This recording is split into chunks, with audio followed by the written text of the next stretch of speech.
Hey guys, so today I've got a first impressions of the new Supergoop daily dose of vitamin C and SPF, which I've had about a week to try it out now. I'll definitely do a full review. Anyway, I'm a little traumatized today. I smashed my fingers in between the panels of the garage door stupidly. I won't make that mistake twice. But nothing's broken apparently, but it is swollen and it hurts. Although I will say this nail polish is amazing. ILNP, I love that brand. Smash them in between the garage door and there is not a chip on that nail polish. Although my fingers are still numb.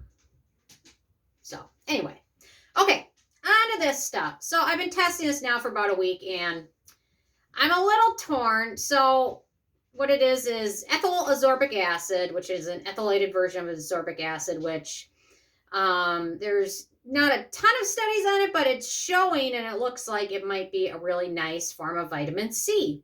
It is oil and water soluble and it's more stable, so it doesn't go bad as fast. So ethyl ascorbic acid is looking like a really great potential source of vitamin C. It shows what it looks like. It really has some good potential for brightening skin and potential collagen boosting. I still traditionally prefer ascorbic acid, but so this came out and I was excited to try it out. So this one's got 4 of the chemical filters, which are approved for use in the US, giving this an SPF of 40, although it probably doesn't have the best UVA protection. It's more for the UVB rays, which are burning, although it says broad spectrum.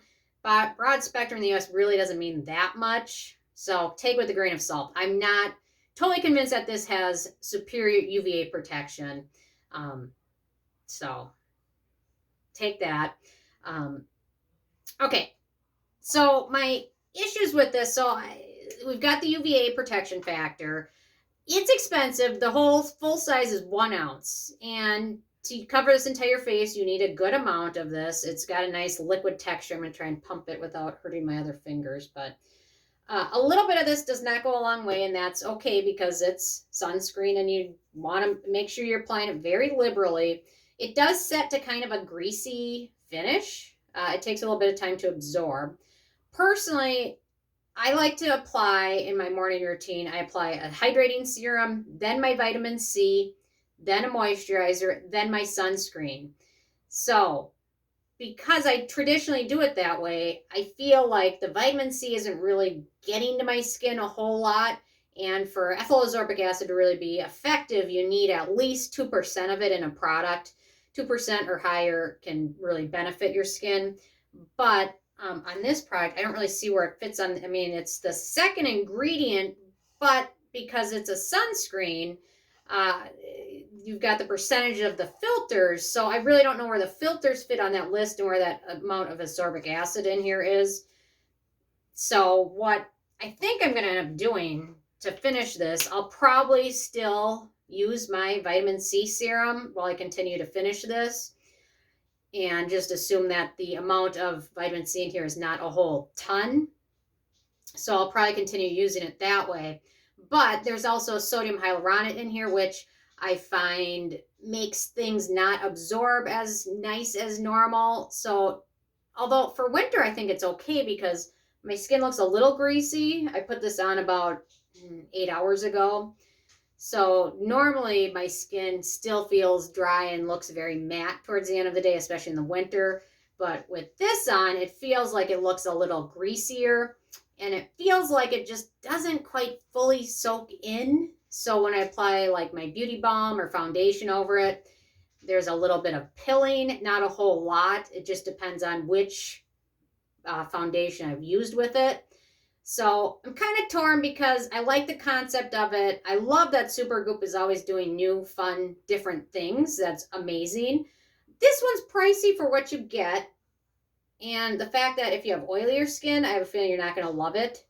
So I love the fact that they've got a lot of vitamin C in here, probably, hopefully. And it's got sunscreen, which is nice because it does take 2 steps into one. Although if you have oilier skin, you might not like the finish of this. For drier skin, it might be great.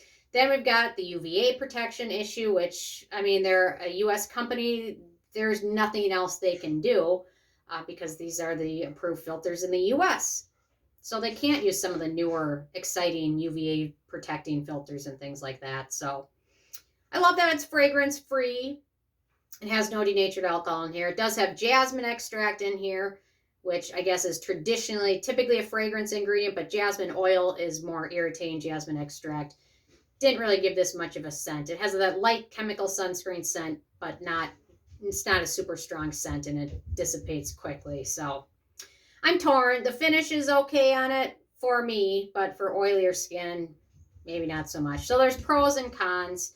The price is definitely an issue, and the size, I mean, you're going to power through that one pretty quickly if you use sunscreen daily. So anyway, those are my initial thoughts. Lincoln says hi. Oh, he's gone. Okay. He said hi. So I'll definitely do a full review. We'll see how far I get through this little bottle in 3 more weeks. I have a feeling it'll probably be done. So we'll see. But anyway, there's Lincoln waiting for water. And there's my poor little fingers. But anyway, okay, those are my thoughts. I'm interested in hearing from you guys if you had a chance to try it yet or not, and what your thoughts are. So definitely leave a comment. Oh, there's Ike. You got a 2-for-1. They're all over the place. Anyway, okay, I'll do more tomorrow and see you guys then. Okay, thank you so much.